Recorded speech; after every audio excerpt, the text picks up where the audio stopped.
Good morning, I'm Wendy Burke, and this is the CBC Morning Report for Wednesday, August 24th. In our top story, the island's special envoy to the Prime Minister of Barbados on investment and financial services, Professor Avinash Prasad, is currently overseas negotiating for climate financing for Barbados.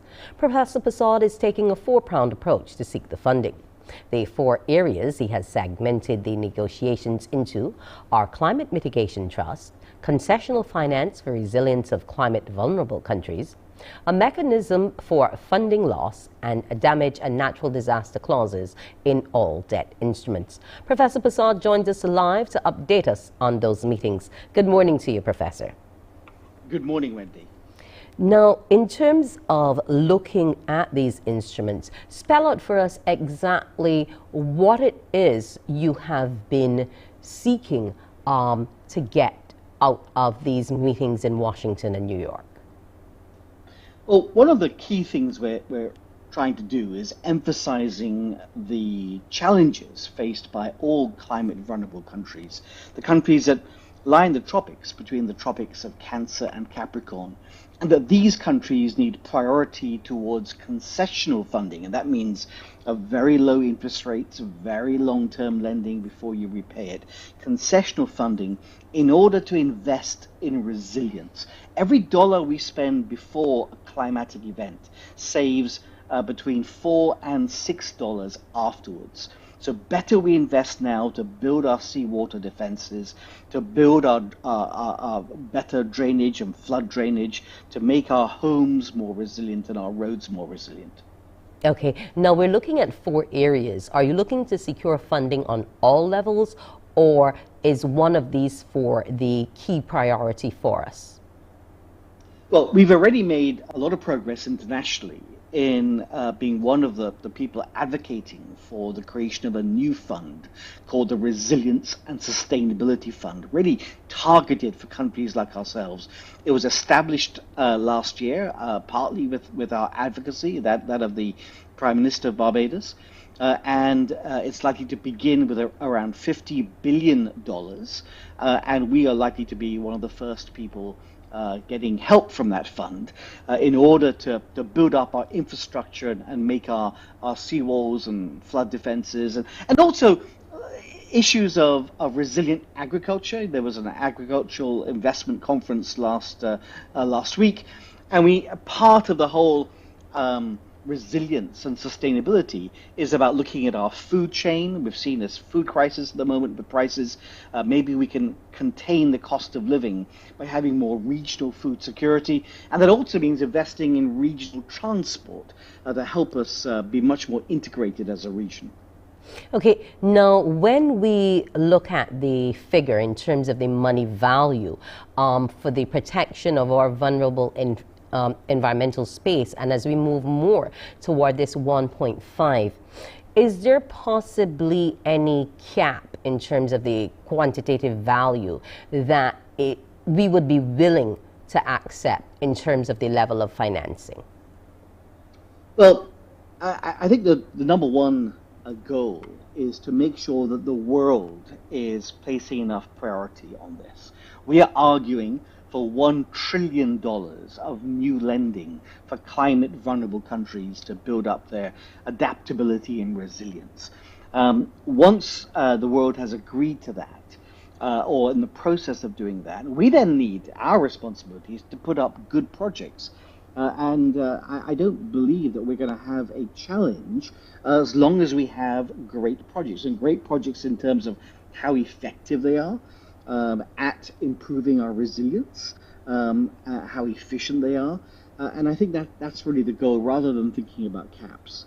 Okay, now how are things looking up in terms of the actual negotiations? Does it seem as though you're getting as far as you want to get in terms of getting the message across about how we need to establish a position of resilience as opposed to recovery?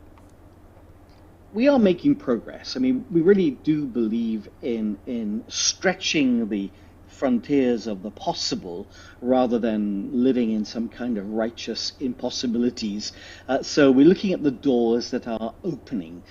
And the new US administration, I say new, but certainly very fresh compared to the previous US administration, is listening to us, and the door on investing, the door on expanding lending for climate vulnerable countries is beginning to open.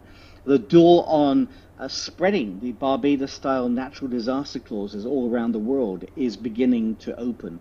The door on focusing the private sector on what's called climate mitigation, so that is things that make money but push the world towards a low carbon future. Things like solar panels and wind power. All of those doors are opening, and I think we are making progress. But this is not going to be instantaneous. We have a 2-year plan to push those doors. And of course, being part of the benefit to Barbadians, for us being a global advocate on these things, and the Prime Minister leading, so the Prime Minister has been appointed to a number of senior committees, is that we then have access. We then have the ability and the relationships that help us in the fight for concessional funding. We've had more concessional funding and access to concessional funding than Barbados has ever had for the past 25 years. That's probably saved us around $25 million per year. Over 4 years, that's $100 million. So some of these things sound abstract, but they have a very real impact on the ground. Okay, and that's good news to know that we are getting access to what we need. So I hope that the conclusion of your talks will be as successful as we need them to be here, because, you know, we are climate vulnerable. Thank you so much for joining us, Professor Prasad, and have some great meetings. Thank you very much, Wendy. Professor Avinash Prasad there joining us live this morning. When we come back, we'll have updates on the pandemic and the war in Ukraine.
Barbados recorded 280 new COVID-19 cases, 122 males and 158 females from the 1,058 tests carried out on Monday, August 22nd, by laboratories across the island. There were 73 people in isolation facilities, while 2,270 were in home isolation. The laboratories conducted 750,225 tests since February 2020 and recorded 99,970 COVID-19 cases, broken down into 45,180 males and 54,790 females. Under the National Vaccination Program for COVID-19, 163,136 have been given one dose of the COVID-19 vaccine, while 154,285 have been fully vaccinated. Barbadians are likely to be wearing masks a bit longer, even as some COVID-19 regulations are being rolled back. Chief Medical Officer Dr. the Most Honorable Kenneth George says they will be required to prevent the spread of the virus. We know too much about the virus for us to be in a state of emergency. What I will tell you is that mask wearing will continue for some time to be pivotal to prevent spread of infection. And because we require people to wear masks, particularly when they are indoors, it is important that the directive continue for a little longer. Given the ongoing trend of too many elderly people losing their battle to the virus, the CMO is calling on Barbadians to be mindful of their actions. 85% of deaths are occurring in people 70 years and older. It's occurring too often. So while we relax on one hand, I'm again appealing to the public that particularly when you have older persons in a household, that you pay specific attention to them. Because frequently these older people have comorbid conditions like diabetes and hypertension. And once COVID and diabetes, hypertension, kidney disease, etc. mix, the outcomes are frequently not good. Students of the University of the Bahamas returned to the campus after a 2-year break due to the outbreak of the COVID-19 pandemic. Vice President of Academic Affairs Maria Woodside-Oriaki tells us how the university has been forced to adjust when the pandemic began. March 2020, on the onset of the pandemic, 90% of our classes were in the face-to-face environment, whilst we had approximately 10% of classes in the virtual environment. The pandemic thrust us into an emergency remote teaching procedure where we had the reverse happening. 90% became virtual and a mere 10%, those classes that could not be in the virtual environment, were on campus. Oriaki adds that the university now offers different modalities of learning. That's face-to-face, which represents 60% of classes, 15% of classes takes place virtually, and 20% of classes use a hybrid model. This is a lesson that we've learned at the University of the Bahamas, expanding our delivery methods so we can have a faculty teaching in the face-to-face environment to students, and we still have students who can come into that facility using some video conferencing technology. It's really exciting because 100% of the courses at the UB North Campus can be facilitated in a hybrid modality. She says the university's Oaksfield campus is hoping to get that percentage up to 50 by the end of the semester.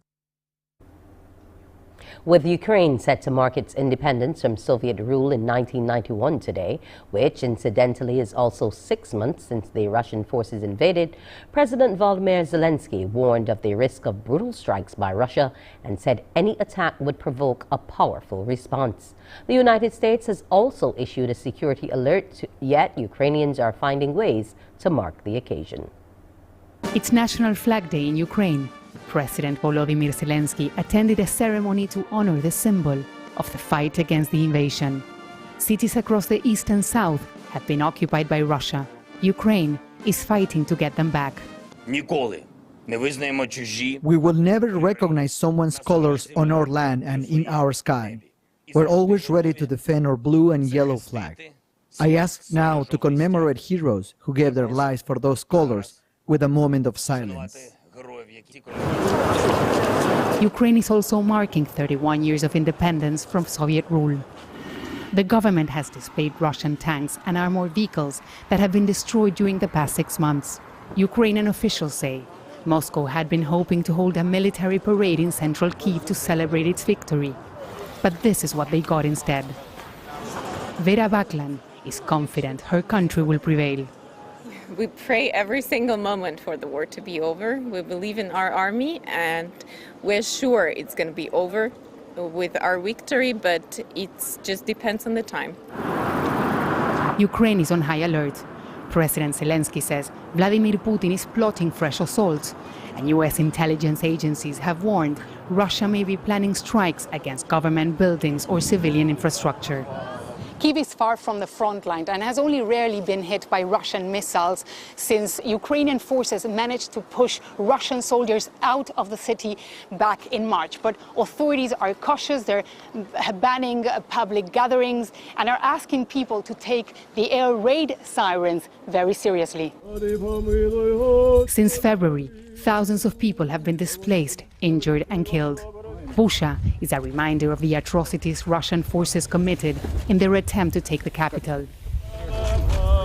Father Andriy says he's still helping to bury the remains found in mass graves across the town.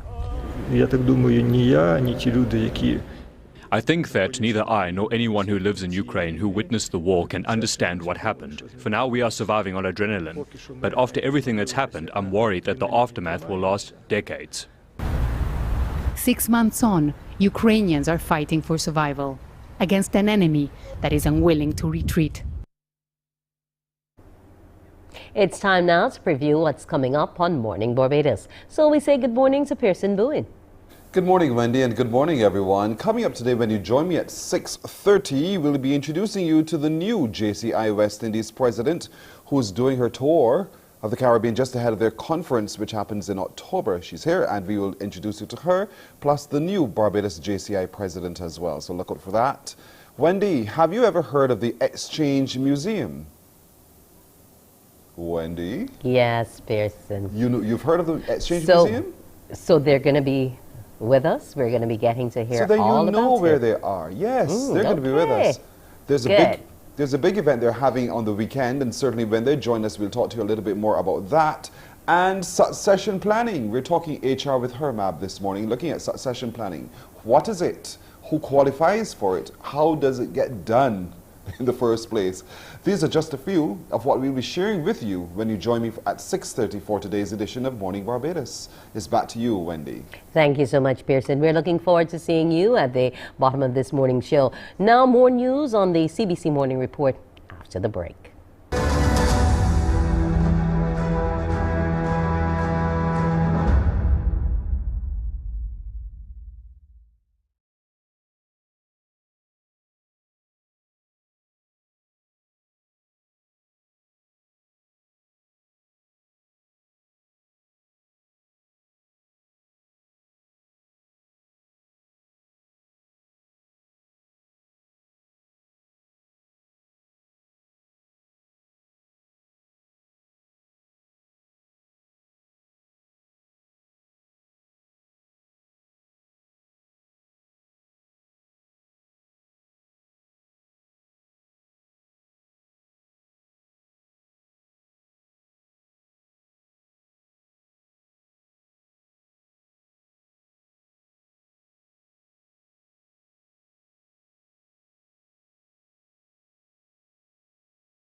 Prime Minister Mia Motley has given the assurance the Scotland District Authority must come into being.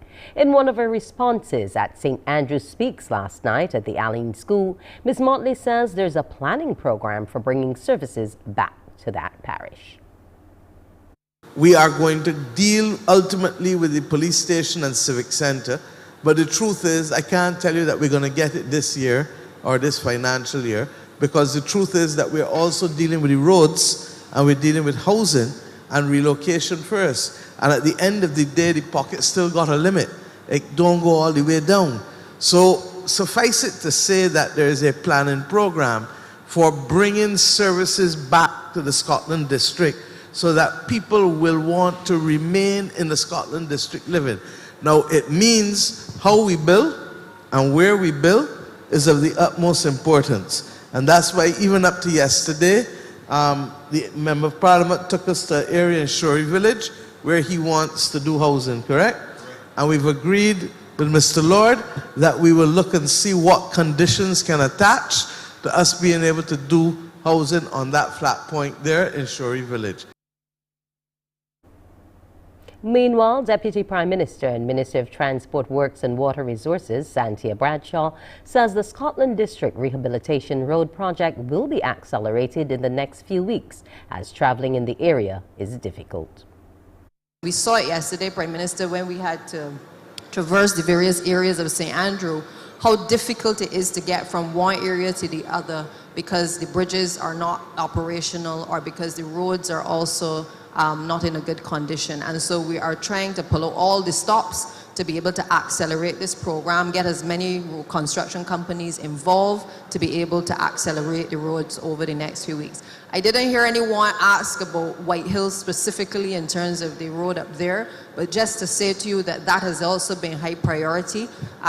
The geotechnical studies have been done. We're waiting on, they had about 3 designs that they were looking at because again, it is a very technical area given the slippage, and it requires a lot of the engineers to be involved in making determinations as to which option is the best option. They're at the final stage now in looking at what the last design, and I hope that by mid-September we will have a final design, and then we will obviously have to move into the consideration of how we're going to construct the road. So just to say that, it's been a long road to get to this point, but the intention is to be able to put in place a road to be able to provide for the residents in White Hill. Speaking of White Hill, MP for the area, Dr. Rommel Springer, noted some homes will have to be relocated in order to rebuild that road. Designs are already been made for the roads, and we expect that as soon as those designs are approved, I would have Mr. Trudeau speak with more details as it relates to the technical aspects of the road. But I will say this much. Part of the rebuilding process, or rehabilitation process in White Hill will have to involve the removal of some of the homes, certainly on the northern side of the road, to facilitate the installation of gabions that would buttress the road and help to support that road when we build out the new road. So we have identified at least 14 homes that we will relocate. We will seek to find land either in Farmers, in Shorey Village, wherever we can find land in St. Andrew to relocate those homes so that those persons can have their homes elsewhere and we can use that space to support the road. Because as was mentioned earlier by Mr. Lord, with the wastewater flowing from those houses, it will over time saturate and will compromise the substructure of the road. So it is an absolute must that persons will have to be relocated from White Hill. It's a process that would have started years ago, but we have to continue if we intend to build back a much better road than what currently exists or what existed before. It's now easier for Barbadians to apply and get permission to install photovoltaic systems on their homes. The Energy Ministry has removed the fees people previously had to pay when applying for permission to do so. In fact, authorities say they've made the entire process easier with the launch of the Householders' Right to Renewable Energy Policy and online portal. According to Chief Energy Conservation and Renewable Energy Officer William Hines, the revamped process gives permission to install up to a 10-kilowatt PV system. He says all it takes now is going online and completing the application form. Previously, we have had a licensing process in place. Thousands of persons have including householders. But householders who had systems or wanted to have systems above 5 kilowatts needed to go through our licensing process, submit our application, provide wire diagrams, etc. That has changed, and the householders no longer have to go through that process. Mr. Hines says this pilot phase is targeting 50,000 households. In terms of making it operationalized, we have put in place, as of last week, the app online that you can go on your phone, you can go on your smart device, or you can go on your computer, and we're providing the information, a minimum amount of information, your ID number, the number of your Barbados Light and Power Company bill, and then you can go on and do that. After a 3-year hiatus, the eagerly anticipated Barbados Food and Rum Festival is back. While the actual weekend will be in October, the Barbados Tourism Marketing Incorporated isn't wasting time, as there will be a grand launch this Friday. CBC's Shane Jones reports. The BTMI's Director of Public Relations and Communications, April Thomas, says Friday's launch will be targeting wider involvement from the Barbadian public, and that's why they have chosen Golden Square for the location. The free event begins at 5 p.m., and Ms. Thomas is expecting community engagement. We're kicking it off in high gear with a motorcade, actually, that leaves the BTMI in Warren. And that's going to be packed with about 20 of the 30 local chefs and mixologists. They're going to have entertainers, Peter Ram and Bruce Lee Almighty, Mr. Moggy. We're going to have, a couple other dancers and so on, and obviously BTMI and tourism officials. And we're going to take that motorcade from here all the way to Golden Square. The BTMI official says top-class food and drinks will be available at the launch, which will be the biggest they have put on for the festival. We have Mahalia, Nikita, Baby Ivory, Will Ray, Carti B, and we also have the favorite games that everybody loves. Then we take them to the pop-ups, things like the rum roulette, which you kind of like, you're guessing which one is the rum. They spin the wheel where you can win prizes, food and rum items, stuff like that. And we're going to have those happening on stage as well. In terms of the food and the rum now, we're going to have 2 of our chefs that are participating in the festival, so Damien Leach and John Hazard, and we have 4 mixologists. This year's theme is Feed the Future, and Ms. Thomas says it represents the BTMI's commitment to the development of Barbados. We're looking at getting 2 culinary scholarships to Pomeroy for 2 students who will go on to study there. And then 1 Pomeroy student, we're also awarding them an international university experience to further their culinary studies. And that's all to feed into this idea of, the future of tourism, the future of culinary development in Barbados. And we want to have this Food and Rum Festival, live beyond just the weekend itself. The Barbados Food and Rum Festival is set for October 27th to 30th. At least 2 people have been killed in the Haitian capital, Port-au-Prince, during anti-government protests. Widespread poverty and political instability are fueling violent crime and lawlessness. Chaos in Port-au-Prince. Haiti is a country without a functioning government, its economy's collapsed, and protesters are demanding Prime Minister Ariel Henry step down.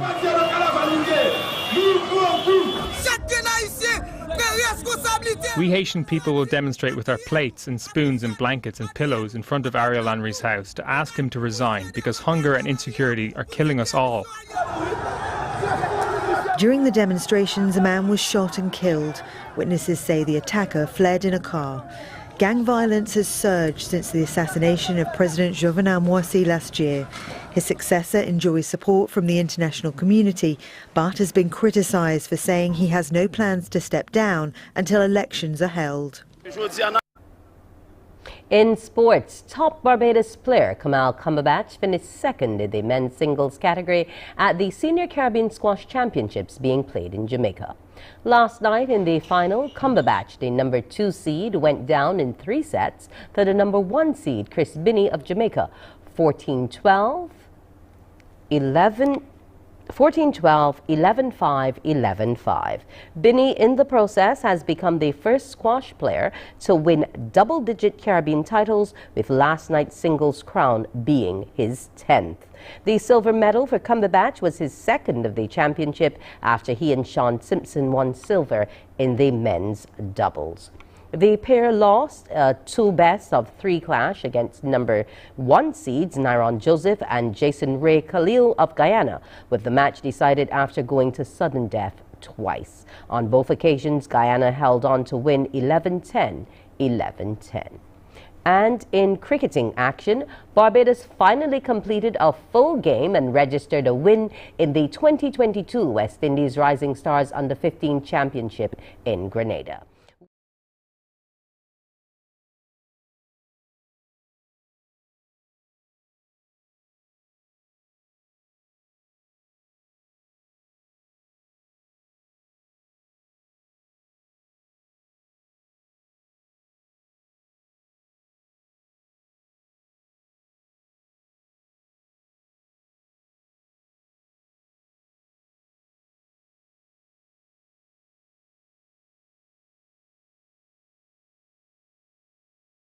and the target 68 for victory. Barbados under-15s finished on 69 with 2 with 3 balls to spare. Barbados have a rest day today and will play the Windward Islands tomorrow. And it's time now to look at our weather picture today. What will it be on the outside for Pearson and I? Will it be something that we can look forward to? The present temperature stands at 27.2 degrees. And the humidity, 82%, barometric pressure, 1012.1 millibars. The winds coming from the east at 22 kilometers per hour. A look at our tides. Low tide will be at 8:33 a.m. and again at 8:08 p.m. High tide will be at 2:59 in the evening. The seas smooth to moderate in open water with swells ranging from 1 to 1.5 meters and steady. The forecast for today, cloudy with sunny periods and occasional scattered light to moderate showers over the western and southwestern districts. Tonight, elsewhere is supposed to be a mix of sunshine and clouds with a few brief isolated showers. And the picture for tonight will be mostly cloudy to overcast with the occasional scattered moderate showers. Here's now a look at our international cities. And that's our newscast here this morning. And our next newscast will be Newsday. It will begin at noon, followed by The World at 1 via our radio network of stations. It's time now for Pearson and Morning Barbados. Wake up, wake up, wake up, wake up. Barbados, get up. Good morning. Good morning, Barbados. Good morning. Good morning to you.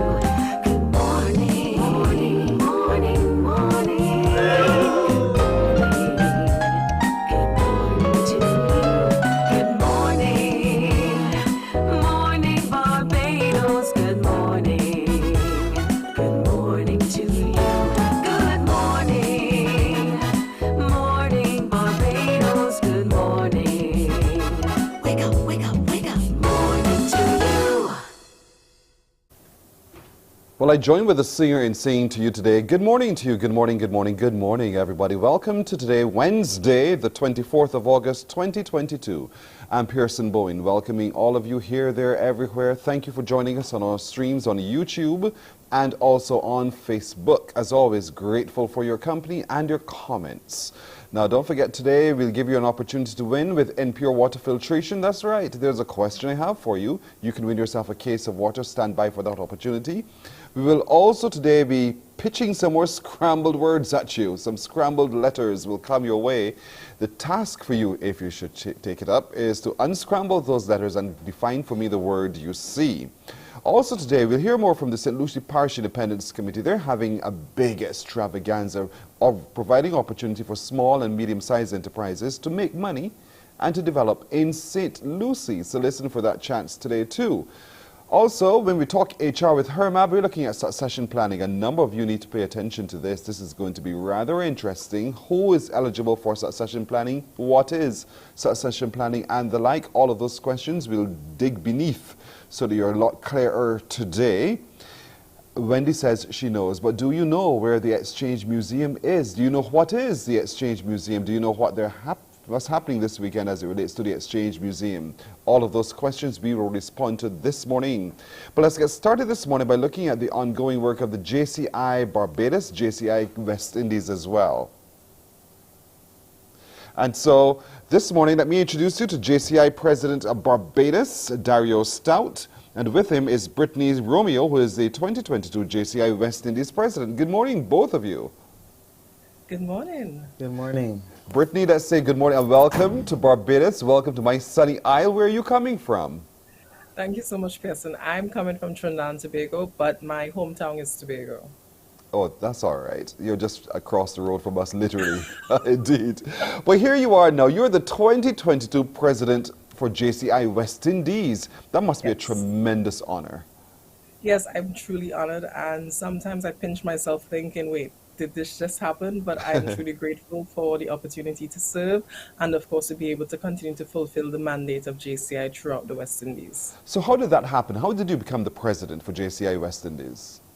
Well, in 2021, back in our national convention in 2021, we had general elections and I was elected as national president. You must have come with a platform. What was that platform? I'm just curious to know what it is that you said to convince them all to vote for you. Well, you are taking me down a memory lane, but I did plan a caucus all about building a resilient future together, which was the focus of my pitch for my elections campaign. And in it, I recognized that the pandemic would have done a lot to our local organizations throughout the West Indies. And I felt that coming out of the pandemic, we had to be more resilient and we had to do it together. And we had to see how we could have been able to continue to push the great work that has been happening. Because notwithstanding the pandemic, I think a lot of the local organizations like JCI Barbados had done amazing things throughout the past 3 years, and it should be continued. So I pitched it as you're on your Caribbean tour. Somewhat. Yes, I am. Yes, I am, actually. Explain to me where you've been and what it means for you to take the tour. Well, it's so funny that you call it a Caribbean tour, but I have been in Dominica, St. Lucia, St. Vincent, and now I'm going to be in Barbados. So yes, it is a Caribbean tour. So while here, you're going to be exploring what we've been doing and looking around and see what else how else you can assist at the upcoming convention. Yes. We'll talk about that in just a moment. But Dario, you are the president of the Barbados JCI, and you are now also relatively newly elected. How has it been so far for you? Thank you. Yes, this year has been an interesting year, transitioning from mostly virtual activities to coming back face to face. And being in person has really added and reminded us of the level of interaction we could get within the organization. Now, we're not show-offs as Barbadians, but I want to show off to your West Indies president. Let's talk a little bit about what JCI Barbados has been doing so that as she takes her tour of the island and looks at some of the projects you've been working on, that she's truly impressed. What have you guys been up to? The crop over season, we would have launched our Safe and Sober project, where we would have talked about, going into the events and encouraging persons to, not let's drink and drive, to have a designated driver. We also encourage, looking at road safety and also, safe sets, etc. That was one of our flagship projects for the summer. We would have concluded the last iteration in mathematics. We would have prepared for the upcoming school year for our mathematics program to assist the children with, dealing with mathematics and building a mathematics pedigree and growing in that aspect. She's only here for a week. It is now you as host to be able to impress her over the week. So what are some of the activities you have planned for the week that your JCI president is here? Okay, so for the upcoming week, we are going to have 2 community outreaches where we're making a donation to a large nursery, and also we're going to be working with CYEN, Caribbean Youth Children Network, to do a beach cleanup on Saturday. Additionally, we're going to be having a training session facilitated by our national president, a couple of socials as well, and then we're going to find some opportunities for her to engage with our membership so we can learn from a person who's in her position, so we move through the organization. So Brittany, you see you have a plan of a whole packed week, part of which is training. Let's talk a little bit about that, because help me understand what are the levels of training that you'll be conducting and with your cohorts who are here. So one of the main requests from JCI Barbados would have been to do a session on effective communication, which is one of the sessions and courses that JCI actually has. So it's an opportunity to highlight what are the key areas and the key components when it comes to effective communication, because of course you know that if the message does not get across, then it's not effective. And so part of that is going to ensure that they understand the key critical elements of effective communication, because this is actually a 4-part course in JCI, so they would have asked for the initial one, and also to be able to continue to give advice and provide value to the organization while I'm there. All right. The upcoming convention, though, happens in Dominica. You're heading back there in October. Yes, I am. Talk to me about how is the convention conducted, and what are you expecting to have as the outcomes of that convention in October? So first up from the bat, the fact that this is going to be the first physical convention in the past 2 years is already a milestone myself, because for the last 2 years we have been having it online, and nothing beats a physical convention. So the fact that we're going to be having it in beautiful Dominica de Nature Isle, and let me tell you, the convention organizing committee in Dominica has been doing an amazing job in trying to get persons to just consider Dominica and the beauty of Dominica. I don't know if you've ever been to Dominica, but it really is an amazing place, and will be hosted at the Jungle Bay Resort. So it's going to be all eco. It's going to be almost like a retreat, but also trying to see how we can get the work of the organization done. Because at the convention, we will be bringing the entire region to Dominica, and of course, to be able to do the work of the organization through our reports, the general elections, and other treats and other little things that the Dominicans have been doing, and for us to be able to feel at home and to be very much welcomed. How wide is your span of responsibility, though? Because I know Trinidad, Barbados, Dominica, St. Lucia, us at the lower end of the archipelago, but how far does it extend to as West Indies So we president? span all the way north up to Antigua and all the way south to Guyana. So we have 8 local organizations, and we're currently in the process of seeing how we can rebuild St. Lucia and, of course, St. Kitts. How do you stay on top of all of that? It's so much to do.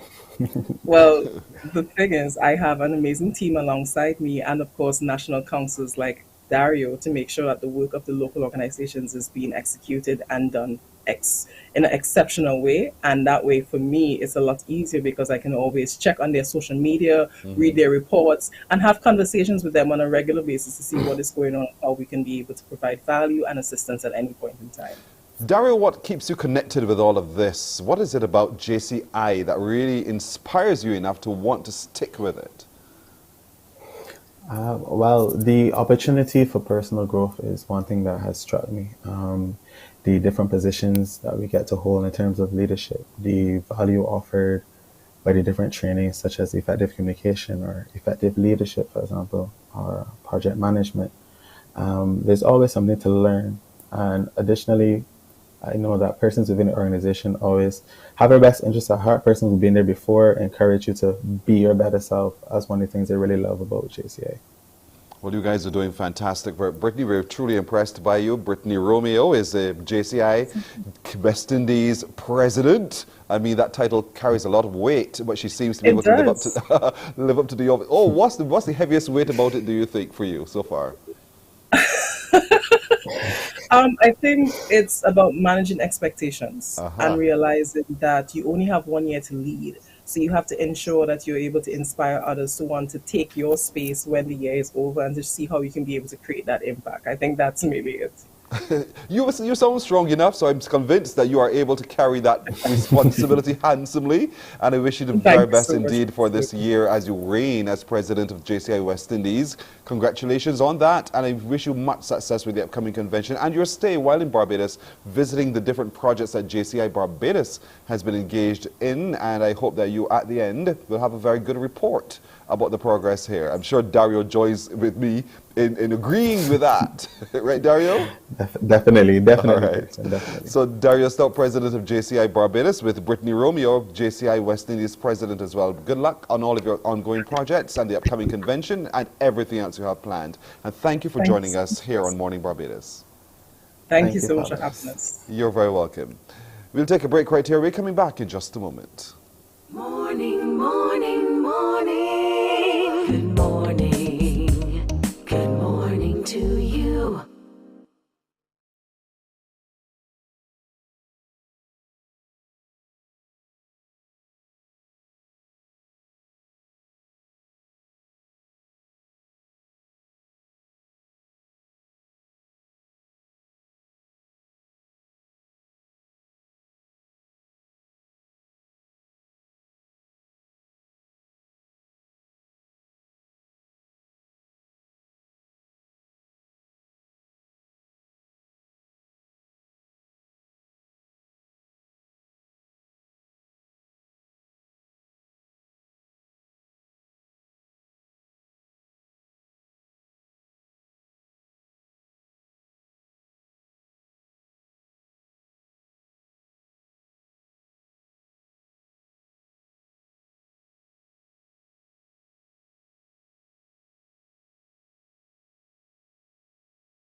Morning, morning, morning. Good morning. Good morning to you. It's 15 minutes now to go to 7 o'clock. If I did a survey with those who are working with me at the moment and I asked the question, where is the Exchange Museum? Everyone's eyeballs would pop. It's like, what? Where? What are you talking about? And I'm sure a number of other people who are watching this morning have a similar reaction. What are you talking about, Pearson? I am talking about the Exchange Museum. And to tell us more about where it is, what's going on, is Lachey Drayton, who is the Marketing and Events Officer with the Barbados Museum Historical Society. Good morning to you, Lachey. Hi, good morning, Pearson. Right. Question one, what is the Exchange Museum and where is it? Okay, so the Exchange Museum is what I like to call the sister museum of the Barbados Museum and Historical Society. Down at the Exchange is located in Spice Street in Bridgetown. So if you know where the Central Bank is, to be specific, it's basically in the same courtyard. So if you're coming to go through, if you're going to enter the Central Bank and you make a right, you will see the Exchange within the courtyard. It's a tall glass building and it has the word Exchange on it, so you can't miss it. Some people sometimes think that, it may be somewhere to go change money or something, but no, it's actually a museum. And within that museum, the focus is on, we have 2 floors, and the focus is on currency. So you can learn about Barbados currency from the beginning up until the polyamor that we're using now. So you can go there and you can learn about currency, you can learn about education, and we also have business throughout the years in Bridgetown as well. And we have on the top floor something about Freemasonry. All right, so it's quite expansive. Did not know, but I saw Exchange. It was all in there.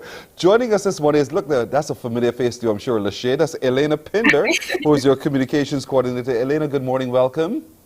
Good morning, Pearson. Happy to be here. Thank you so much for coming in. And I'm sure you're equally excited about exposing all that Lachey just described to us in the Exchange Museum to Barbadians. What do you think we can all expect once we begin to interact with what's in that museum?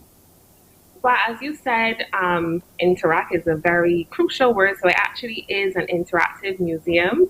There are lots of touch screens, lots of stations that children can share and interact with and really try to understand the history that we are, trying to tell them about currency and trade as well as education in Barbados. I don't know if Ms. Drayton mentioned, but on our top floor, there is actually our education exhibition, and in there it is transformed into a classroom of yesteryear. So parents, you can take your children down there so they can get an idea of what a classroom may have looked like when we were going to school. And yeah, there are lots of things to discover at the Exchange Interactive Center. I am so fascinated by the currency that we would have used. There was a time when, and I'm old enough to know that we had the EC currency here in Barbados at some point, and we would have used British currency. There's so much that we've used for trade. All of that is captured in the Exchange Museum, and we can actually physically see for ourselves, not the broken pieces of pottery that were used at some point for exchange. But we actually do have pieces of aid at the Exchange as well, so we're going way back. Wow. And that's a journey through time that I think all of us needs to take so that we understand how we've developed till now and why when we reach into our wallets and stuff that we're able to see the notes and the coins and everything else. But we're exchanging in slightly different ways nowadays through plastic cards and the like. I'm sure that will eventually be documented too in the museum. You're having a big event this weekend. Who's going to tell me about that? Okay, so I'll start, and Elena, feel free to jump in at any point in time. But on this Saturday, this is Saturday the 27th of August, between 10 a.m. and 6 p.m., we're actually having we're calling it a cultural fair. We're inviting persons to come out, so not only you're going to have the opportunity to take guided tours of the Exchange. So if you've never been, this is your opportunity to come down, have our tour guide explain to you everything that is happening. But we're also going to have the Royal Barbados Police Service Band. They will be performing, as well as Colin Spencer. We'll also have some vendors selling locally made products. Because this is something that the museum believe in. We like to promote 100% vegan. So we're going to be selling, our vendors will be selling products that they have made, all Barbadian. And we're also going to have our genealogy group. So if you're interested in learning a bit about your family history and gathering a little information, you can come down and you can speak to our professionals. We have a group at the museum, and they'll be able to give you a little information about how you may be able to start if you're looking to do some research on your family history. And we're also going to have some Masons who are going to come down and talk about the benefits of Freemasonry in Barbados, as well as their contribution to society. And I know some of you are wondering, Freemasonry. No, yeah, they were a critical part of exchange in Barbados at some point in time. All guided tours, so everyone gets an opportunity to have a guide take them through the Exchange Museum so we understand what we're interacting and interfacing with. It starts at 10 in the morning. And how long is a tour, and how is the tour going to be conducted so that we make sure that we move people through efficiently? Okay, so obviously because of COVID and everything, we are ensuring that we don't have too many persons in the galleries at one time. A tour typically takes about 45 minutes, and that's because we have 2 floors of exhibits. So we have the second floor, and then we have our top floor. So we are going to try to schedule it in a way where, we can break up the groups and ensure that everybody is having a comfortable tour through the exchange. I say take the children. I say don't leave the children at home. I am telling you, the children will perhaps have a greater time than you, but you'll be surprised at what you can discover when their little eyes spot things that our adult eyes tend not to see. And I really hope that families come in large numbers and the like. As it starts at 10, I'm trying to imagine how you're going to do crowd control, because I can see so many people turning up on the weekend, on Saturday, to be a part of this. So what are the traffic arrangements? What are the parking arrangements? What are those kinds of other logistics that you'd like to share? Well, we are aware that that area can be pretty tricky to find parking, so we are working on the parking situation. We are hoping that we can have an update on our social media pages. So please follow us at Exchange Museum on Instagram and on Facebook. And as soon as we have worked out the parking logistics, we will post them. As we said, we were having a lot of entertainment, and that will be on the outside so that persons can, enjoy the music in an open area. We are also having lots of activities for the children. So we are having face painting, we are having a treasure hunt throughout the exchange as well, so that persons can really get to understand the history, and we're trying to make it as fun and as engaging as possible. And we cannot forget to mention that we are having lots of giveaways as well: bus tour tickets, vouchers to the new interactive Jairus Brewster Children's Gallery at the Barbados Museum, as well as discounts on our shop.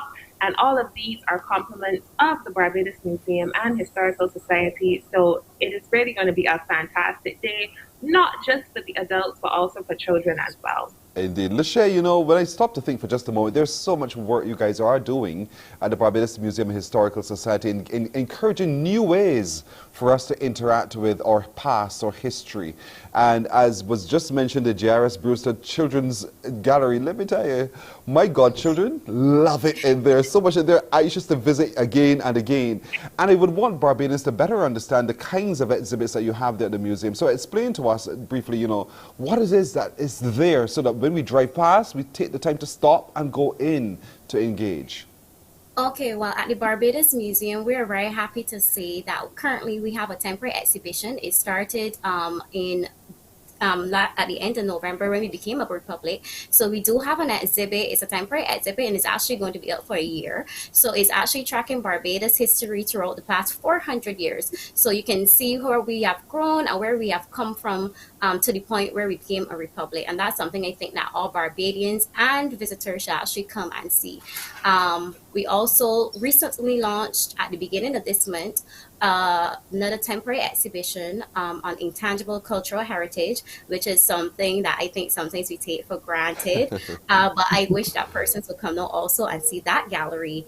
And as you mentioned, we have our children's gallery where everything is interactive. So the children are able to touch, play, bang, hit, and just have a ball in there. They can learn to play music. There's touch screens for them to learn to do play surgery. They can learn about waste.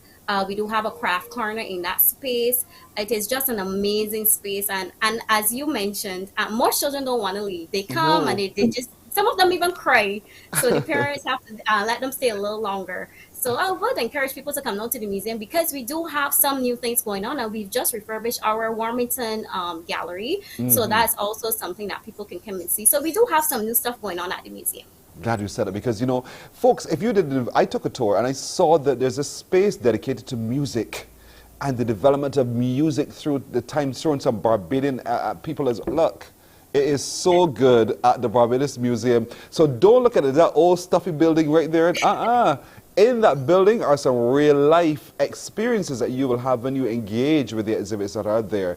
But on Saturday, we want to encourage you to head on over to the Exchange Museum, which is in town in Sprite Street, right there in the complex of the Central Bank of Barbados. And you will see the big word Exchange. That's where they are. A couple stories that you'll take some guided tours happening from 10 in the morning till 6.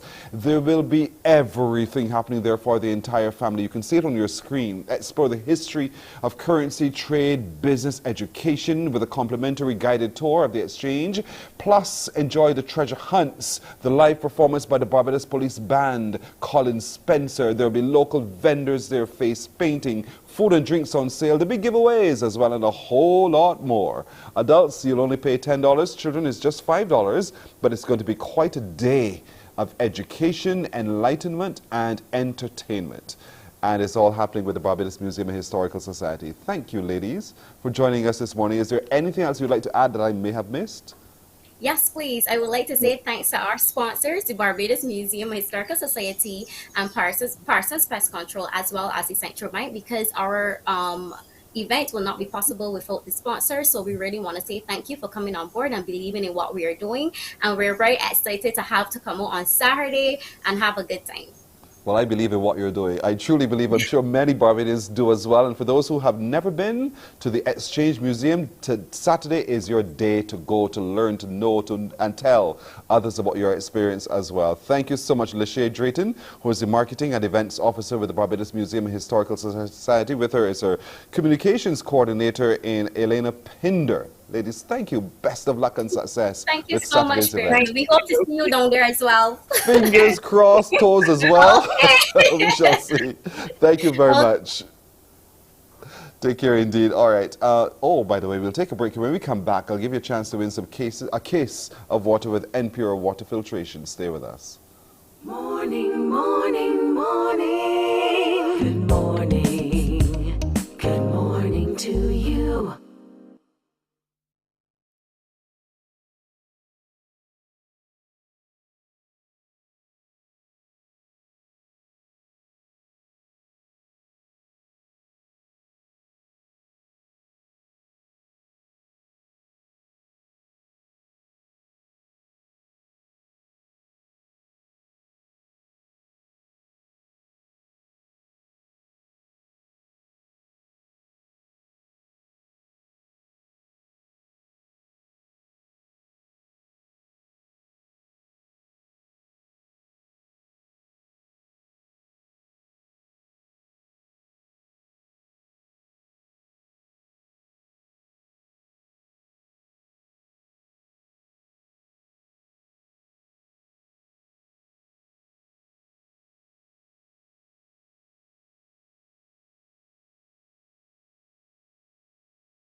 Morning, morning, morning. Good morning. Good morning to you. All right, time for you to put on your thinking caps. I have a question for you, a chance for you now to win a case of water compliments and pure water filtration. You're getting some Bajan pure water that's absolutely delicious. I've had some bottles of water because water is good for you. You know this by now.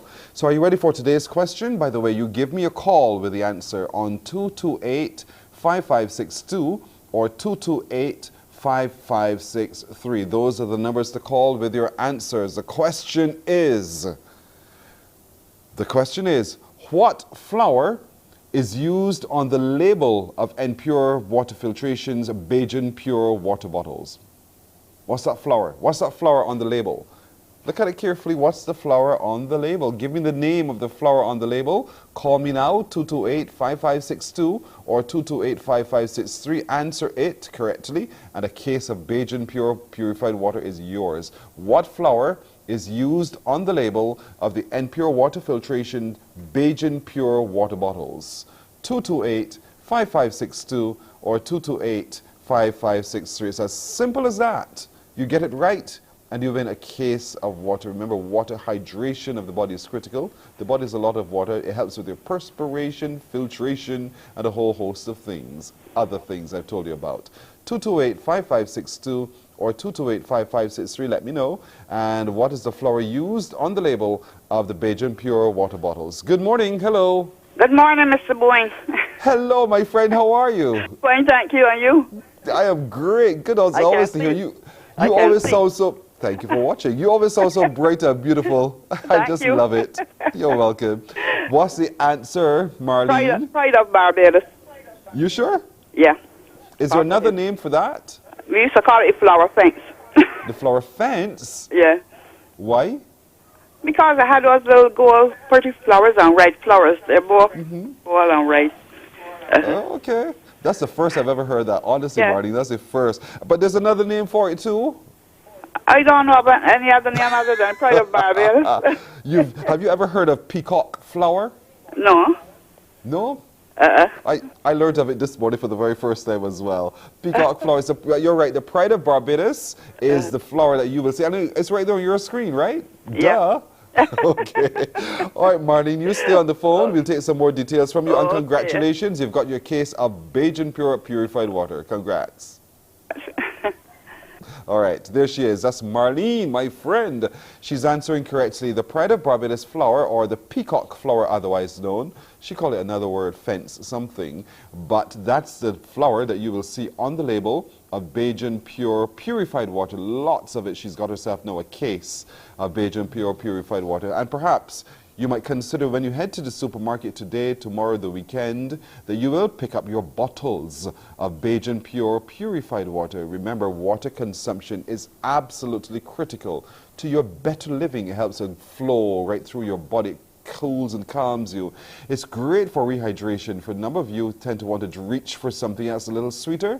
What you can't beat a good gulp of water, and I'm saying that deliberately, because water is really truly refreshing. It is fantastic for the body. So head out today to get your Bajan Pure purified water. I wish you all the best with your water consumption. Now, still to come, we're talking HR with HERMAB. We're looking at succession planning. I can't wait to sink our teeth into that discussion and a whole lot more. We'll also today be meeting with a representative from the St. Lucie Parish Independence Committee. That's because there's a big event also coming up this weekend, and they will tell us about it and how you can engage with that activity as well. So listen out for that. Plus, I have some letters that are already scrambled. Totally scrambled. Your job is to unscramble those letters, and we shall have a whole lot of fun. Let's get an update on the news now. Once again, here is Wendy Burke. Prime Minister Mia Motley has given the assurance the Scotland District Authority must come into being. In one of her responses at St. Andrew's Speaks last night at the Alleyne School, Ms. Motley says there's a planning program for bringing services back to that part of the parish. We are going to deal ultimately with the police station and civic center, but the truth is I can't tell you that we're going to get it this year or this financial year, because the truth is that we're also dealing with the roads and we're dealing with housing and relocation first. And at the end of the day, the pocket still got a limit. It don't go all the way down. So suffice it to say that there is a planning program for bringing services back to the Scotland District so that people will want to remain in the Scotland District living. Now, it means how we build and where we build is of the utmost importance. And that's why even up to yesterday, the Member of Parliament took us to an area in Shorey Village where he wants to do housing, correct? And we've agreed with Mr. Lord that we will look and see what conditions can attach to us being able to do housing on that flat point there in Shorey Village. Meanwhile, Deputy Prime Minister and Minister of Transport, Works and Water Resources, Santia Bradshaw, says the Scotland District Rehabilitation Road project will be accelerated in the next few weeks as travelling in the area is difficult. Police are carrying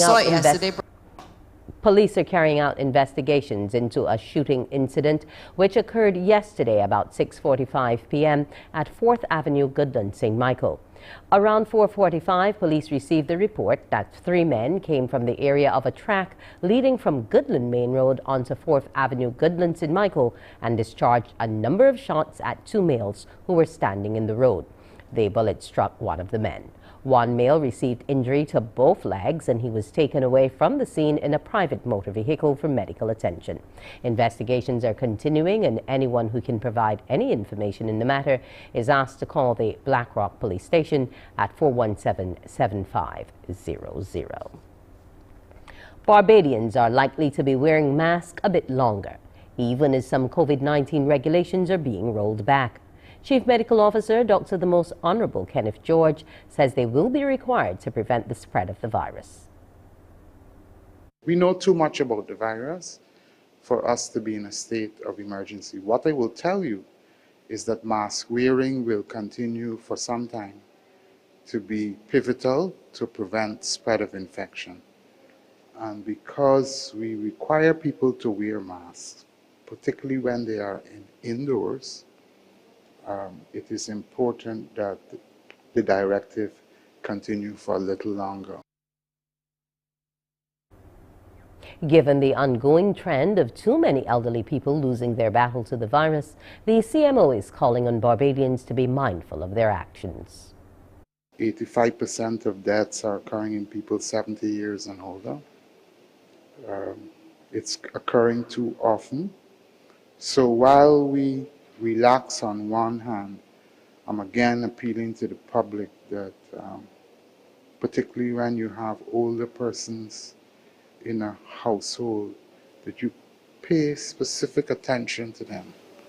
Because frequently these older people have comorbid conditions like diabetes and hypertension.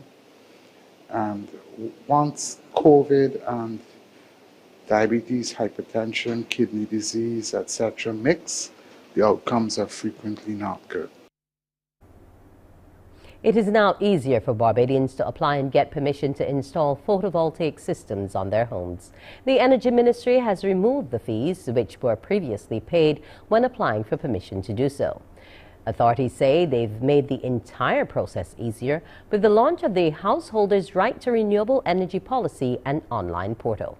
The Chief Energy Conservation and Renewable Energy Officer, William Hines, says the revamped process gives permission to install up to a 10-kilowatt PV system. He says all it takes now is to go online and complete the application form. Previously, we have had a licensing process in place. Thousands of persons have including householders. But householders who had systems or wanted to have systems above 5 kilowatts needed to go through our licensing process, submit our application, provide wire diagrams, etc. That has changed, and the householders no longer have to go through that process. This pilot phase is targeting 50,000 households across Barbados. And that's news. It's back now to Pearson and Morning Barbados. Thank you so much. It's now 9 minutes after 7 o'clock. We'll take a break here. We're coming back in just a moment on Morning Barbados. Morning, morning, morning. Good morning. Good morning to you.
Morning, morning, morning. Good morning.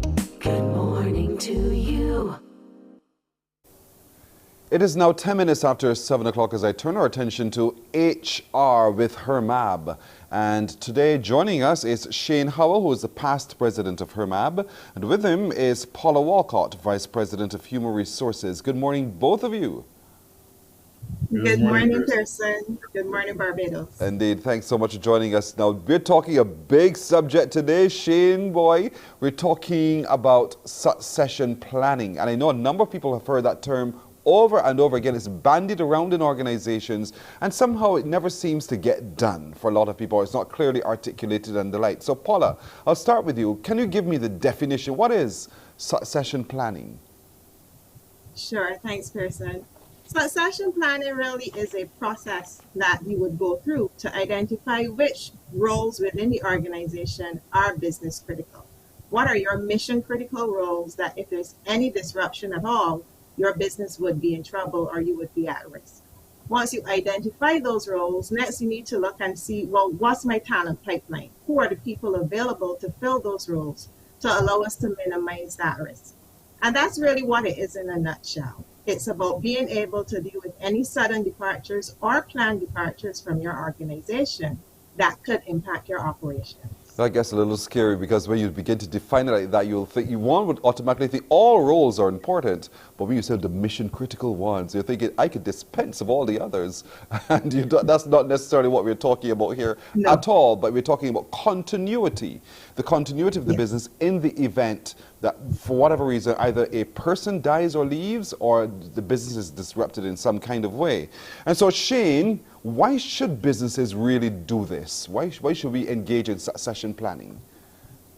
All right, so if you look at succession planning, sort of like, imagine that you were going for a country drive. You would ensure that you had enough gas in the vehicle, enough fuel in the vehicle before you went off on that journey, in the event that you didn't have a gas station on road. That is a form of risk management. You're essentially managing the risk for that journey. A business operates in the same way. It has a particular destination, it has a course that it wants to go on, and it needs to ensure, as Paula said before, that there is minimal risk, and risk in the form of people and any disruption that people can cause, again, whether planned or unplanned. So for the business, it's critical to have that pool of talent available to fill those roles. So some of the immediate benefits, therefore, would be reduce recruitment costs, because if you're bringing a person from outside, one, you have the lag time to fill in that, because bringing a person from outside takes a bit more time. It's more expensive to bring persons from the outside. You also have a situation where for the business internally, persons are motivated and more engaged if they think they have a future in the business. So we talk a lot about employee engagement.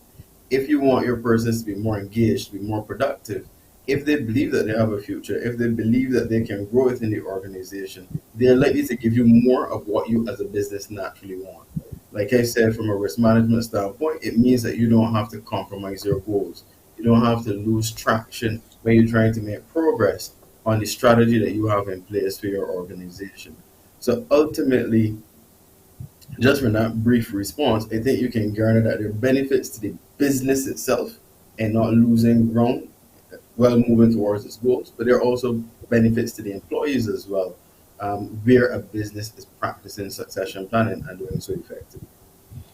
So what are some of the steps to get to that point, though, in making this plan, Paula? Because, you know, it's all well and good to say that I don't want to have a bit of a hiccup as I'm getting nearer to the gas station, simply because a tire went flat, somebody left me, and now I have to spend time trying to repair that little spot, and that time loss is valued. But how do we actually get this plan in place so that it becomes very effective in executing? Sure. So if you search Google, you might be scared by what you find, but it really can be a simple process, as simple as determining first which roles. Once you get very clear about those roles, it's a good idea to put a success profile in place for each role that you've identified. It may be, depending on the size of your organization, that you can't deal with all of the roles at once. So then you want to prioritize which roles you're going to treat to first. Once you've identified which and you have a good sense of that, you then want to identify who. Who are the people available in the organization today that may be able to fill an immediate need or an interim need, and then who are the persons that can fill those roles in a more long-term way. You want to determine how are you going to select those persons within your overall successor candidate pool or your talent pipeline. At the end of the day, you want to have an objective way of determining these persons because you don't want bias to creep in. You're still thinking about the overall business need and managing the risk. So it's important to do that as well. Once you've settled and you've come up with how you're going to select these persons and you have selected them, then you want to determine where their gaps are, if there are any, and what developmental opportunities you need to provide for them. Some of those opportunities may require going externally for training, etc., but some of them may be as simple as assigning them to other areas of the business so they can learn as they develop and grow. It's an investment, really, in your future, but is it also a promise? Because the last thing you want to do is to commit to a promise, and this person falls flat at some point in the journey. Yeah, well, it's not necessarily a promise, and that's where transparency comes in. Because as Shay would have identified earlier, there are benefits to the employer and the employee. Anyone who is included within a succession plan and they've been identified as a candidate, they are developed. Any developmental opportunities they get are theirs. No one can extract that from them in the future. And once you're clear about what your plan looks like and what your framework is, for example, if you determine that at the end of the process, when roles become available, everyone in the pool who is suitable has to apply or be interviewed, then they will know that going in. So it's important to build transparency into the process. So very clear, because the last thing you want is a person who feels buyer's remorse of some sort, where you told me that I was next in line. You told me and you gave me all these opportunities, and then when that opportunity arose, I was again overlooked. So you don't want to have that kind of buyer's remorse, do we, Shane? Where people feel as though you were just dangling the carrot because you just didn't want to lose me. Yeah, definitely. And I believe actually that you had raised this maybe about 2 weeks ago when last we spoke, and the focus then was training and development, or learning and development. And yeah, you don't, as Paula rightfully said, it's really about transparency. It's about maintaining the trust that the employees have in you and having the process so that they want to participate. And Paula used the perfect word. She said candidate. Your succession planning candidate, pretty much. So by candidate, it doesn't mean that you will inherit the position, but it means that you should have a higher probability because of what you've been exposed to, that, you know, when that opportunity comes, you should be flying fairly high to make that transition. A lot. Succession planning, is a size fits all types of businesses? Because some businesses are not as efficient as others or as large enough as others because they don't have the capacity to be able to do a lot of what you've described succession planning to be. But you also want us to know it's absolutely critical to the sustainability of my business. So for those who are in small, medium-sized enterprises, Shane, help us understand how they can really get this done so that it becomes a critical part of the sustainability of their company. Okay, so, I mean, if you were listening to Paula just now, who gave a fantastic outline of the program, sounds like, depending on how you heard it, it may have sounded intimidating. Depending on how you sounded and what your experience is, then you understand that it really isn't that complex. And so for a small organization, and let's say, for example, Paula had a mini mart, I had a mini mart. Paula's focus, and this is where it gets critical, Paula's focus is customer service and customer experience, but my focus for my mini mart is I just want to have things as cheap as possible for persons. Now, within that, we have similar businesses that look similar from the outside, but we have different focal points. Mine is to get things cheap. Paula's is to give the best service experience. So when we talk about critical positions, within Paula's business, she can actually look at it and say, you know what, the floor manager, the floor supervisor is one of the most critical people because they are focused on making sure that customers get great service, the place looks clean, the shelves are well stocked. If we got little parking spaces that they're not getting abused, so that person get the best service experience. In my business, I have a floor supervisor too. I have cashiers and so on, the same positions as Paula. But in mine, because my focus is on being, inexpensive, the positions for me that actually may be business critical or more business critical from a strategic standpoint would be my purchaser, because they need to be extremely skilled in finding the right, suppliers for me, and whoever is dealing with the distribution, getting the products in so that whatever distribution network is used gives me the best possible landed price. Same type of business, small business, both have business critical roles, but no, both have different business critical roles. So I say that to say that for any organization, you have to be able, as the leadership, to identify what is most important for you. And then from there, you can, once you know the rules and you know what, as Paula says, success looks like, you just got to determine, do I need to send persons to training? And actually, there's something from a L&D, from a learning and development standpoint, that we call the 70-20-10 principle, which goes against what a lot of people think. And it just says that 70% of your learning and the best learning comes from on the job itself. 20% is from having like a coach or a mentor, and 10% is really just the training that we send you to. So all of that says the bulk of your ability to get people ready is just about giving them different experiences in the business and giving them feedback so they understand you did this really well or you could improve on this. That in itself is a fantastic form of development. So again, it's for everybody. But besides, if I'm tiny, my business is relatively small, I've only just 5 or so employees, do I have sufficient coming down the pipeline, really, that can help me have an effective succession plan? Or it doesn't matter? So technically speaking, and this is where unfortunately a lot of small businesses don't get past one generation. We hear that a lot. Your business doesn't get past the founder. Yes. And that is because we don't do sufficient succession planning. So yes, you have 5 people in your business, you're the leader of the organization.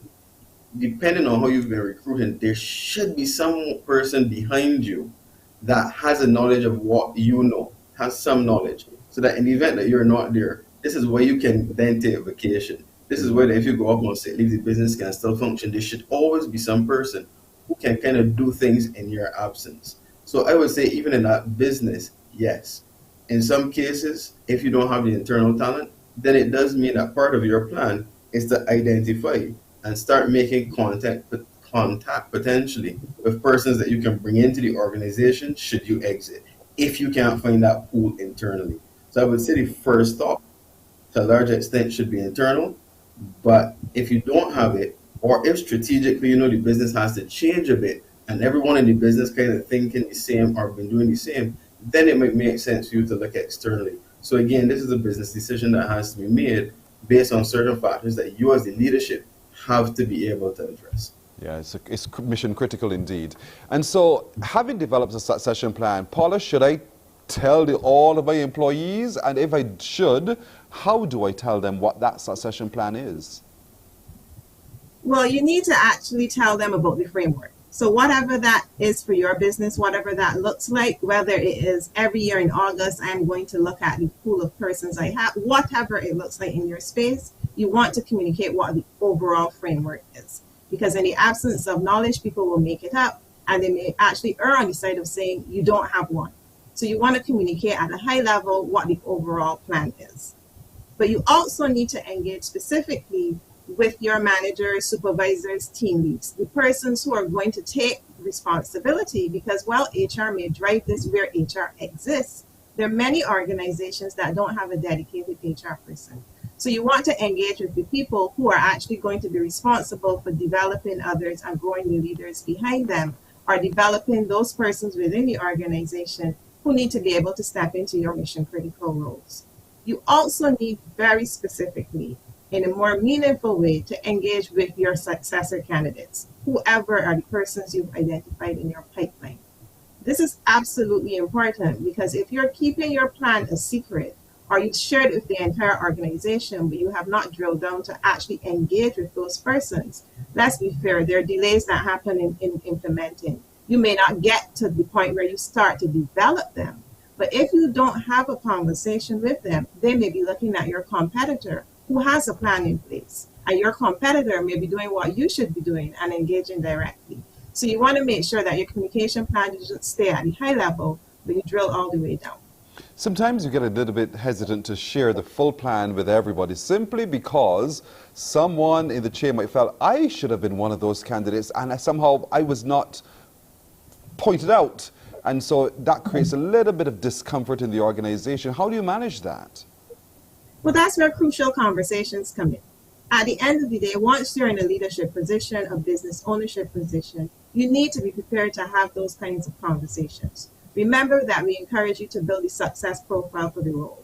So if there's someone in the organization who has not been included in as a successor candidate, you want to have an honest conversation with them about what the success profile looks like and why they didn't fit that profile. And then if they hold their hand up and say, but I want to be, I always encourage people to work with the willing. So then you have a separate developmental path for that person. It may not necessarily lead them to a leadership role or one of your key positions, for example, in sales, dealing with large accounts, but they themselves will then feel engaged because you've had that conversation with them. So we've had the conversation, Shayna, we've identified some people. They know who they are, and I know you've talked a bit about training, about cross-training, and a whole host of other things, but what are some of the other strategies in developing that talent for the next stage, because they've been identified as the next in line? Right.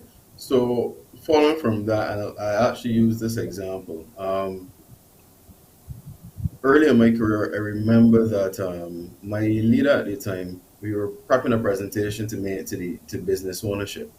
And on the day of the presentation, I was told, when I had him ready for the presentation, thinking that my boss was going to make it, he said, well, you're the one making the presentation. I was pretty green at the time. I was shocked.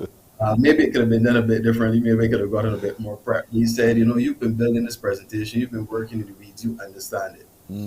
And early on, that gave me exposure to senior leadership, and more so, it gave me visibility. It gave me an opportunity to actually start presenting at that level and for them to trust me.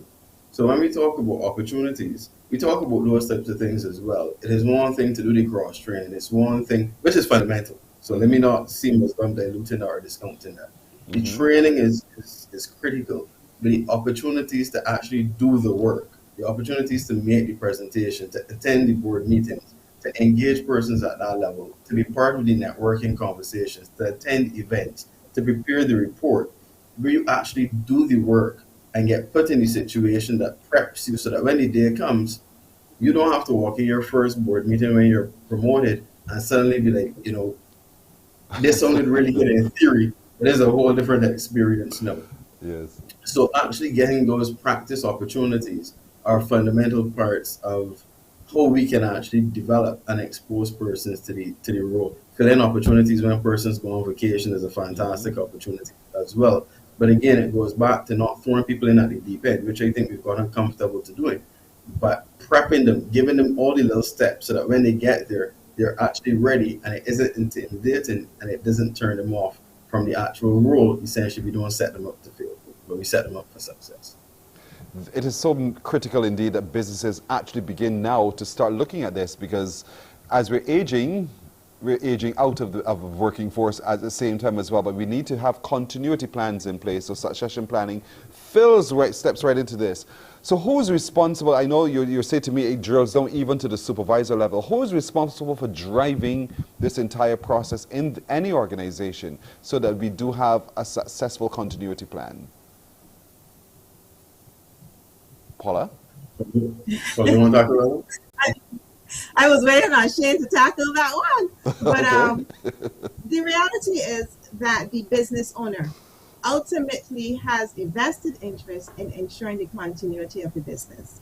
In some organizations where you have an HR role or you have like an office manager role, someone who owns recruitment and onboarding and those kinds of roles, you may have that person also take some of the accountability for ensuring that there's a talent pipeline available.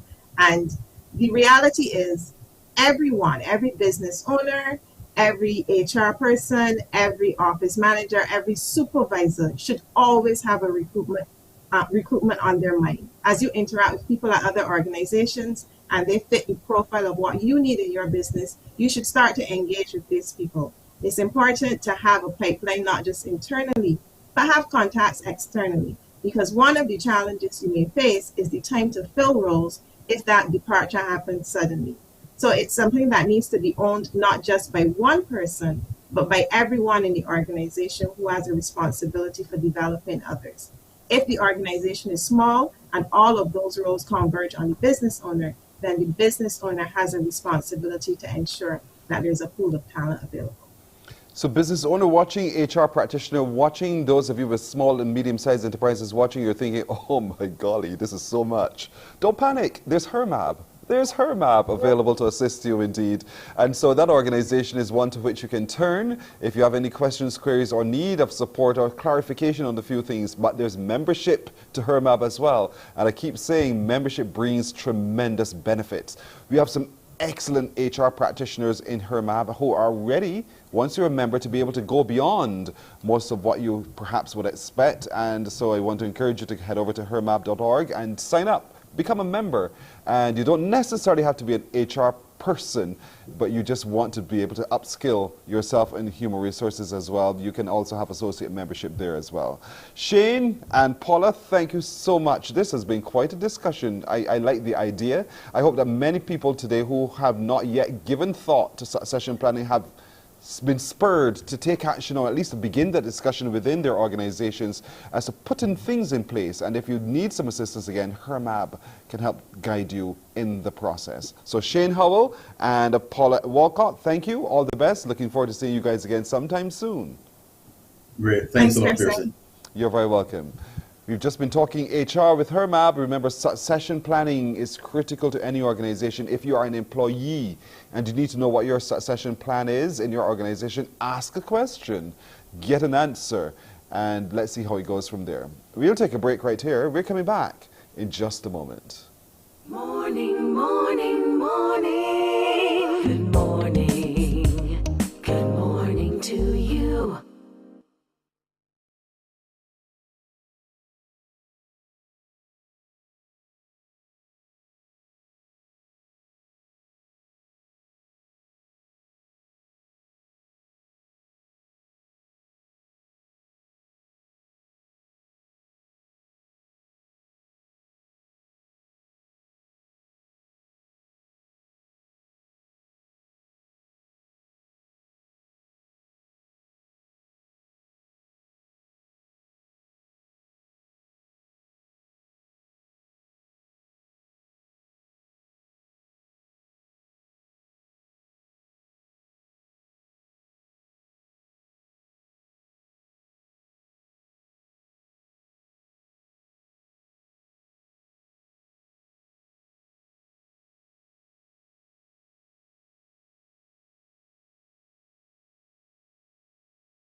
Morning, morning, morning. Good morning. Good morning to you. It's now 25 minutes to go to 8 o'clock. Time for me to challenge your brain because I have some letters that are all scrambled up and it's time for you to unscramble them. When you think you've unscrambled them, you give me a call on 228-5562 or 228-5563. If you're overseas, area code 246, all the rest that you see there on your screen. So let's get cracking. What's the first word we have scrambled to share with you today? Remember, be as smart as you can be. Look at that. FCL, XLY, ooh. 228-5562 or 228-5563. Look at that. It's an easy word. As a matter of fact, we had somebody here who would always use that word a lot in describing what they do. And I don't know if you know this word. It might be for some of you a very old-fashioned word, but it's a word I know you know. So call me now on 228-5562 or 228-5563 once you have unscrambled those letters, and let's see how smart you are in telling me what you've discovered. 228-5562 or 228-5563. It is not as difficult as it looks with just two vowels. It is not that difficult. Put them in order and you are good to go. Good morning. Hello. Good morning. How are you? Oh, I'm well. Thank you for asking. How are you? I am great. On my way out the door. Where are you going? Work. So fast? Yes, please. What time do you have to get to work for? 8:30. And how far is the office away from you in terms of minutes? Me driving? Yeah. And the way you drive, yes. How far? Not far, depending on Not too far. Yeah, true. But fortunately, the schools are on holiday, so it should not be that bad traffic. So what's your first name or what parish are you watching from? My name is Natalie. I'm from St. George. Natalie in St. George. And you work in St. George area or St. Michael? Downtown. Downtown? Yes, please. Girl, you can't find a park at this hour. You have to go park at a car park. No, I have a car park. Oh, there's a space designated for you? No, but... You're so lucky. You're so lucky, Natalie. All right, Nat, tell me, what word do you see? Collyfox. I beg your pardon? Collyfox. Use it in a sentence. I get collyfox yesterday. That's your best sentence? Is your best use of that word? Yes. How could you look? Seriously, what would cause you to think that that word is collyfox? Because my mom always using it. Oh, but that's one of those old-fashioned words, and you looked at that and right away it came to you, or somebody helped you? No, I look at it and it came to me. One time you got to brain out this world, Natalie, girl. I'm telling you, that did not come to me, but you're right, Natalie. You're welcome. Well done. Have a good day at work, okay? I will try. You too. Thank you so much. I'm already having a good day. Thank you so much. And travel safely. Natalie in St. George, she's absolutely right. It is indeed collyfox. Look at it right at the bottom of the screen. That's how you spell it. Collie, F-O-X, fox. Collyfox. When you try to put things together, you collyfoxed it. 228-5562 or 228-5563. Let's give you another one. I hope this one makes you tired. Try to figure it out. 228-5562 or 228-5563. Some. Here's a new word. Here's a new word. Lots of vowels, lots of consonants, but it's your job now to unscramble them, toss them up. Where they land, nobody knows, but when they land, they may land in order. So let's see what word you can make when you unscramble these letters on your screen right now. It's a brand new word for those of you using another service. When this word gets to you, we would have already given collyfox. But 228-5562 or 228-5563. What word do you think we can make out of the letters you see on your screen at the moment? That's the new word there. Let's see how we can get this one worked out there. I wonder if that's one of those old-fashioned names from the Bible. You know, it looks like that to you. Doesn't it look like that to any of you? But it's not. But it's not one of those old-fashioned words. Eretsuta. Eretsuta. But no, I pronounced it that way. Your job is to put it into order. Tell me what word you get from this. 228-5562 or 228-5563. You're already doing so very well. Natalie stunned me in getting the first word right. I want you to stun me in getting the second word right.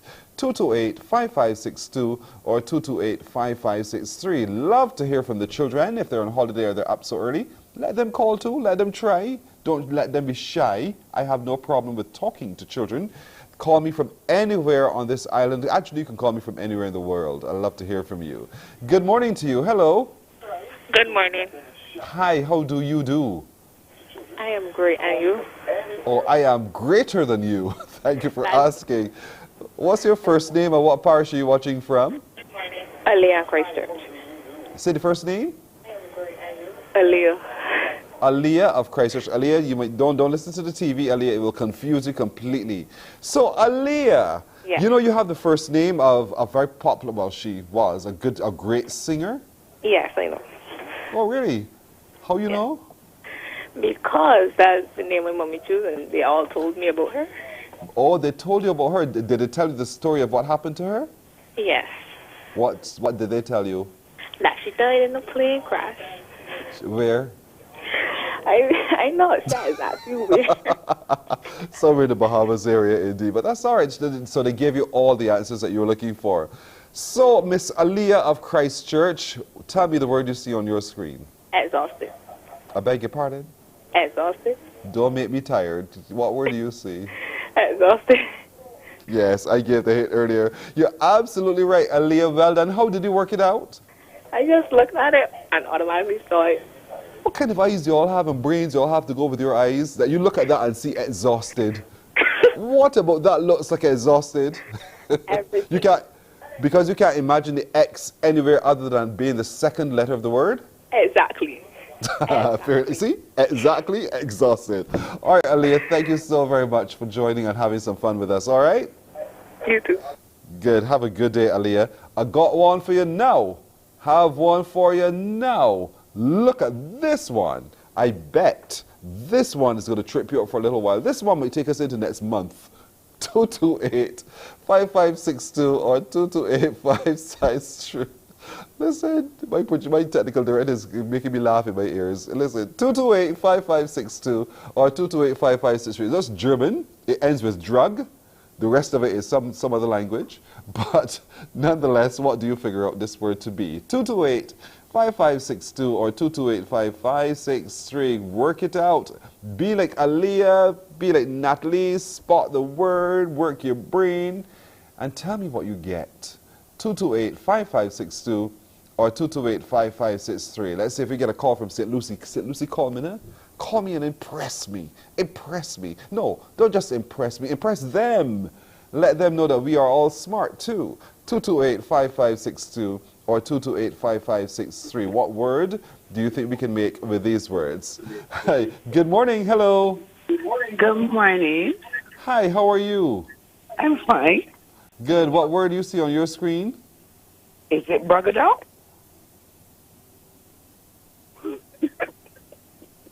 What are you laughing at? I don't know what you're laughing at. Brigadong? You serious? It looks so, but I don't know. Spell Brigadong for me.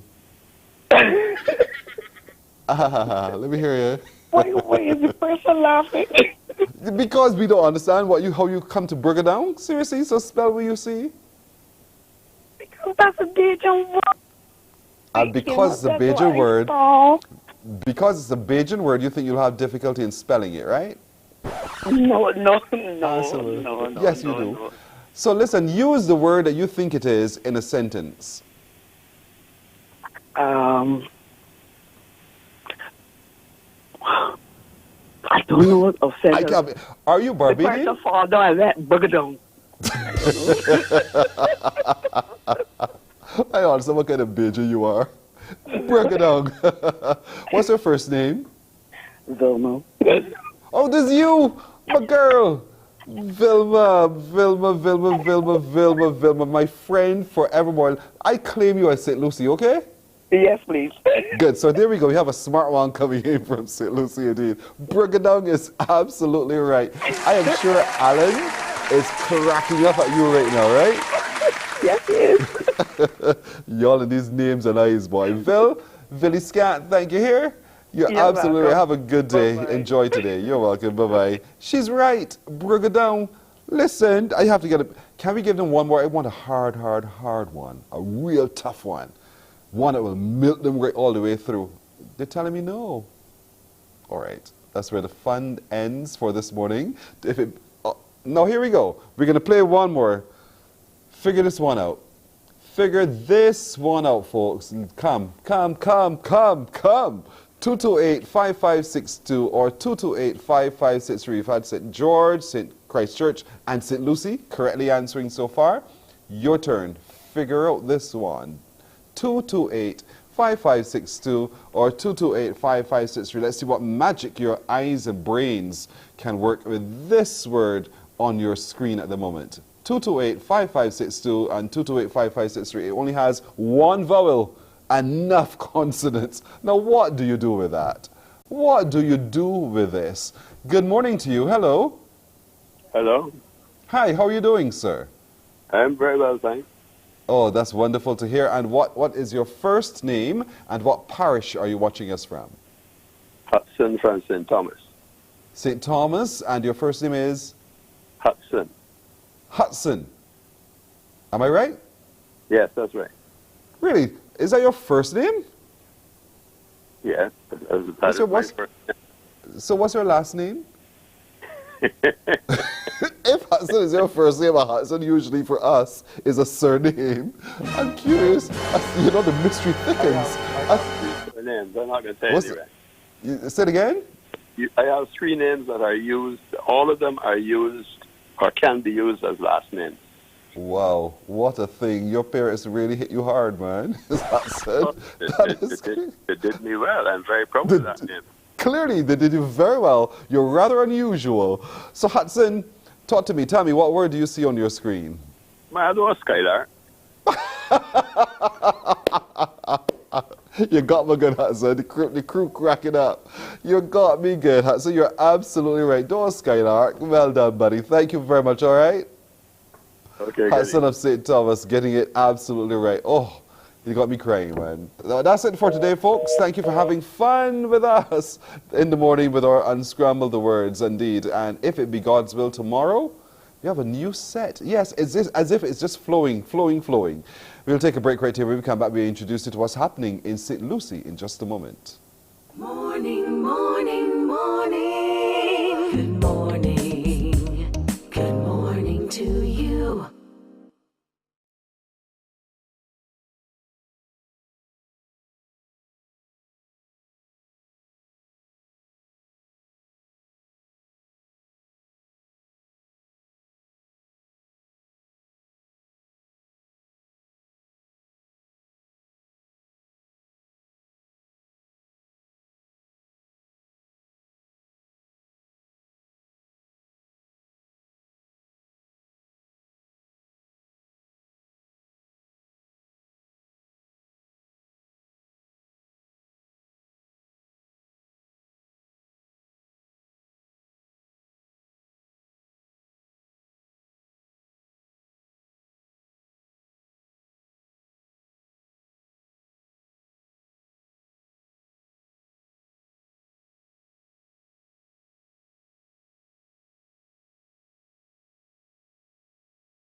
Morning, morning, morning. Good morning. Good morning to you. Well, 11 minutes now to go to 8 o'clock. I'm going home. Tell someone to meet me. I'm going home indeed to St. Lucie. That's exactly where we land at the moment because there's a big event coming up. The big event is coming up this weekend. And joining us to tell us a little bit more about that is Olivia Sobers, who is the project coordinator. With her is her assistant, Janice Springer. Good morning, ladies. Good morning, Chris. Now, listen, How are you? I am great today. Thank you so much for asking. How do you do? I'm great. We're Good morning, good. St. Lucie. That's right. Good morning. Indeed. So here we are. There's this big extravaganza and pop-up shop happening in St. Lucie now. Take your time and breathe because we want to excite everyone about what's happening. So tell me, when is it and what's going on? Sure, I will go. Good morning, Pearson. It's so good to see you. You too. So we are having a extravaganza and pop-up shop at the Eiffel and Phillips Auditorium that is at the Darrell Jordan Secondary School, Trent, St. Lucie, August 27th, this Saturday from 10 and 7 p.m. And this is really our mark event to culminate our project activities, Pearson. And I'm not sure if you're aware, for the last 2 years in St. Lucie, we have been focusing on entrepreneurs. And this idea came about, of course, through COVID. We recognize that there's as you know, Pearson, a wealth of knowledge and experience in our beautiful, beautiful parish. So we decided as a committee to literally go where the talent is and highlight our entrepreneurs within the parish. And it's Saturday, August 27th from 10 a.m. to 7 p.m. Right there in the Eiffel and Phillips Auditorium of the Darrell Jordan School. Now, everybody knows how to get there. You have to know. If you don't know, ask a question. We'll direct you right there to the spot. Now, help me understand, Janice, a little bit more about what's happening on the day itself at this extravaganza and pop-up. On the day, what we're trying to do is to showcase the varied talents of the entrepreneurs in the parish. For example, we will have persons who would have vegetables, who have custom-made jewelry, who have as well custom-made stationery. We have persons who have art, who have craft. So we're trying to bring to the fore that St. Lucie has a lot to offer as it relates to entrepreneurship. And this will be the first of many events that we will have. Yes, under the theme Entrepreneurship, a pathway to growing a stronger we. That's what we're talking about here, and providing the opportunity for all of these creatives, all of these farmers and like, to come together in one space on Saturday in the Eiffel and Phillips Auditorium of the Darrell Jordan School from 10 in the morning for this big extravaganza and pop-up shop. So with all of this happening, is it absolutely free? Will be the things for are there things for the children? And explain that to me. Entertainment, any of that? Yes, we will have entertainment. Our entertainment will be by DJ Fiber. He's also an entrepreneur. He's also a resident of the parish, and we have been working with him since 2019. We will have a play zone for the kids, and we will have prices for the vendors. We will have prices for the audience. So in all, we are hoping, we are asking the persons to come out, persons from the parish to come out, support the venture, and we're looking forward to one fantastic day. So am I. Well, Olivia, do you have enough? Are there still spaces available for anyone watching today who is thinking, you know, oops, I want to be a part of it? No more spaces available. No more spaces. Actually, from the first week the flyer was out, all the stall spaces were sold out. That is fantastic. That means, Olivia, there's a thirst for this. The people need this. People want the opportunity to earn through these kinds of things. So how do you, Olivia, begin to put this into context so that we can better understand the whole work happening in St. Lucie?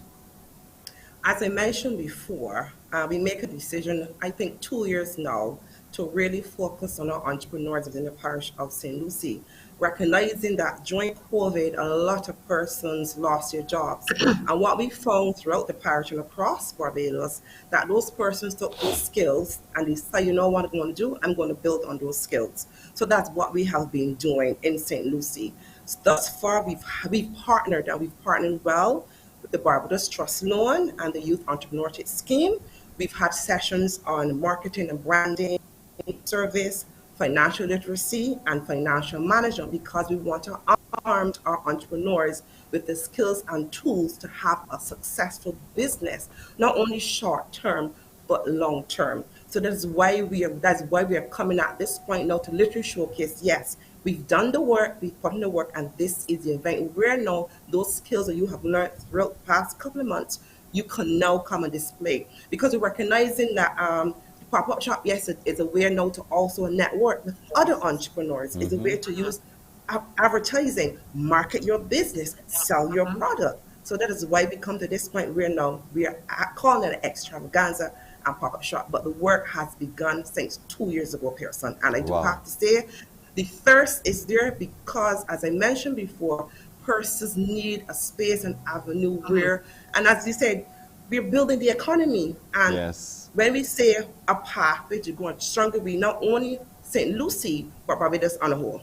Absolutely, led by St. Lucie. After all, we're first. Of course. So, Janice, walk me through, because you tell me, you're fully subscribed, so you have all of these people who are going to be there. So walk me through the variety of stalls and products and services that will be there on Saturday. Okay, some of the stalls, we have ornamentals, we have vegetable seedlings, we will have the normal juices, we will have someone actually who will be displaying beds. This person makes beds, so they're coming to display their products. We will have stationery, custom-made stationery. We have wines, we have the cakes, we have the pastries. So it's a wide variety that we're having on that day.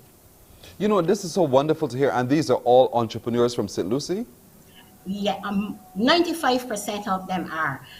Right. Because of our theme, a pathway for growing a stronger we, it cannot be us alone, so we're extending on that day. So we have just about 5 or so outside of the parish, but the persons in the parish who have the significant bulk of what we're doing on Saturday. We have always, as a people from St. Lucie, been so open and accommodating, and we love to support, we love to work with. This is fantastic, and it's on Saturday from 10 in the morning at Darrell Jordan School in the Eiffel and Phillips Auditorium. It's a huge space. There's ample parking, and so we want to encourage as many of you as possible to come on down and really be a part of it. So whether you're living in Christchurch, St. Philip, St. John, anywhere on this island, make your way down the highway, because the beauty of the whole thing, ladies, is that highway ends right there at the church. Yes. It's one straight drive. Whoosh. Just go get on the highway, just drive. Drive through a mile and a quarter, make the little zigzag, and get back on the road again, and you're good to go. So all roads lead there on Saturday from 10 in the morning. Great opportunity for children to also come about all day long. That's where you're going to be. And so we want people to use the day. Perhaps it's a great time to come if you're looking for some vegetable shopping as well. A lot of those produce will be on sale as well. Great time for you to get the bargains. Yes. The ornamentals and everything else. So this is really fantastic. Go ahead. More importantly, it's indoors. You don't have to fear the weather. If the rain falls, everything is indoors. We don't run from weather. We don't run from rain from St. Lucie. We can look at the sky and tell you when the rain coming, don't we?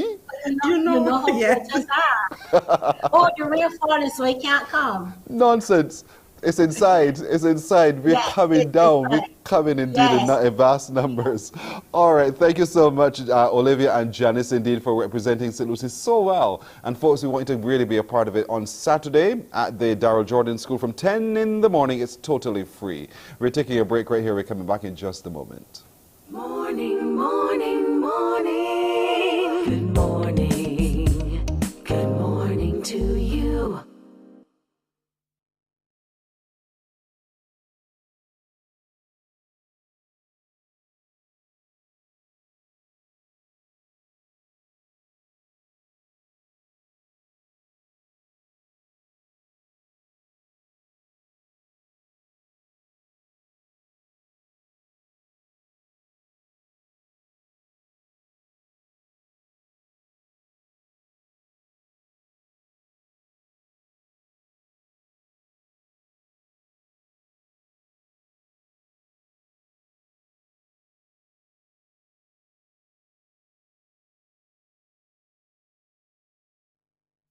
Morning, morning, morning. Good morning.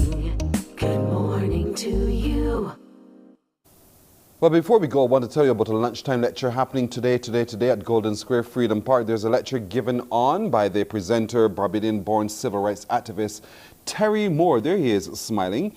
Well, he is the author of the book Raped and Robbed, Time for 21st Century Reparations. It's a lecture under the theme, Don't Urinate on Me and Call It Rain. What is emancipation without reparations? It'll feature remarks by Special Envoy on Reparations and Economic Enfranchisement, Trevor Prescott. So that's at noon today in Golden Square, Freedom Park. Don't urinate on me and call it rain.